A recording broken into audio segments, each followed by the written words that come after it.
Welcome back, statistics students. We are still inside of chapter 5, and we're on to example number 8. Okay, it says we're back to the cows and the Angus steers, I should say, not a cow.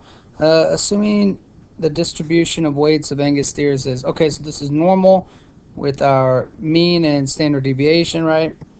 Mu, standard deviation. Okay, what percentage of steers weigh over 1250? Okay, so right down the middle we have 1152. 1250 then would be somewhere up here,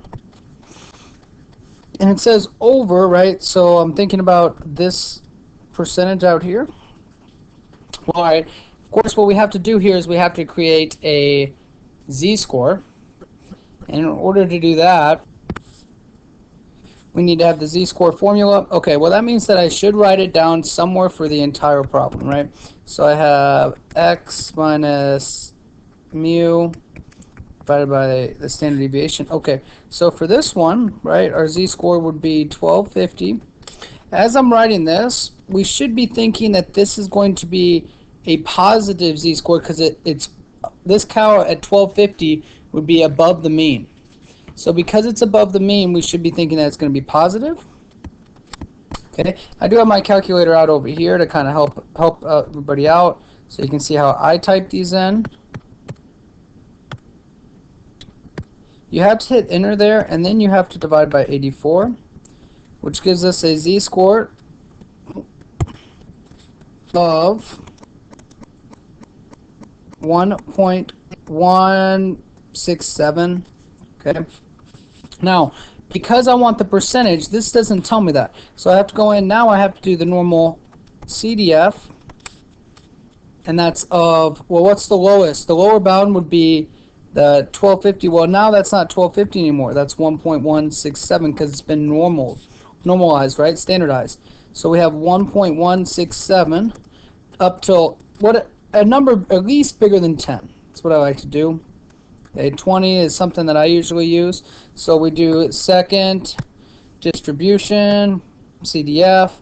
This is 1.167. Of course, you can do 20. You could put a couple extra zeros on there. It's not gonna be all that big of a difference because of our decimals.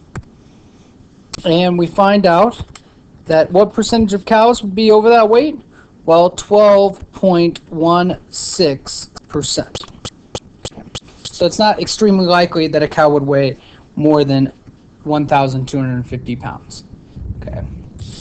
And I'm sorry I said a cow again. Technically, this is a steer here. Okay. Now we move on, and we'll go into the 1200. And the 1200, right? If I get a different color here. Now we're thinking about draw our little curve here. Right, now remember that 1152 sits here, so 1200 would sit up here. It says under, so I get all of this underneath. Now because I've shaded over half of our curve, we should expect this number to be bigger than 50%. Again, we have to make a z-score. This is 1200 minus 1152. The point in question is above the mean, so we should anticipate this being another positive z-score, which that's 1200 minus the 1152. Make sure you're hitting equals, divided by 84, and I get 0.571. Okay, well, now I'm doing normal CDF. The lower bound now, it goes forever to the left, so that's a negative like 20 should do us up till 0.571. Which again, we're coming into our calculator,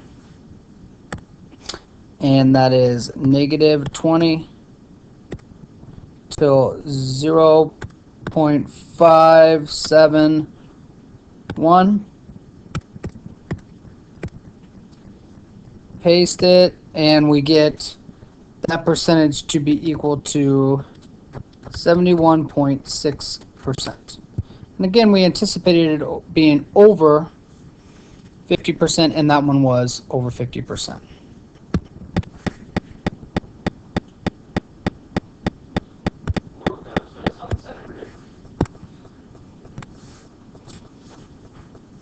Now we want to find the percentage of steers that weigh between 1,000 and 1,100 pounds. So again, we draw this center. Normal curve is 1152, which means 11 or 1,000 would be down here, right? And 1,100, well, that's actually down here too, right? So maybe I'll draw this just a little bigger.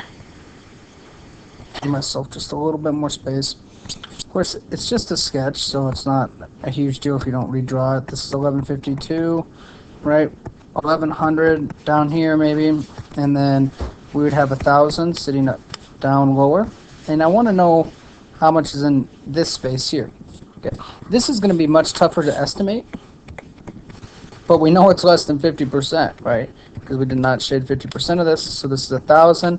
Oh, that's right. We can't just straight put 1,000 if we're going to use this normal CDF. We have to create z-scores. Here we're going to have to create two of them. So we have the z of the lower bound, which is the 1,000. So it's 1,000 minus 1152 divided by 84. And then the z-score of the upper, which is 1,100 minus 1152 divided by 84. We know that both of these are below the mean, so we should get two negative z-scores. All right, we come over to our calculator. This is 1,000 minus 1152. Make sure you hit equals. Divided by the 84. Should give me a negative 1.81. And then we have 1,100 minus 1152 divided by the 84, which gives us a negative 0.62. Then now we know, okay, it's negative 1.81, that's the lower, negative 0.62, that's the upper. And we take that and we plug it into our normal CDF, right? And we paste that and we hit enter, and we get that there should be 23.25% of steers in between those two weights. Okay. Now this is not the end of example number 8, but I am going to finish example number 8 on the next video, so please tune into that, and then we have one final video for chapter 5 over example number 9.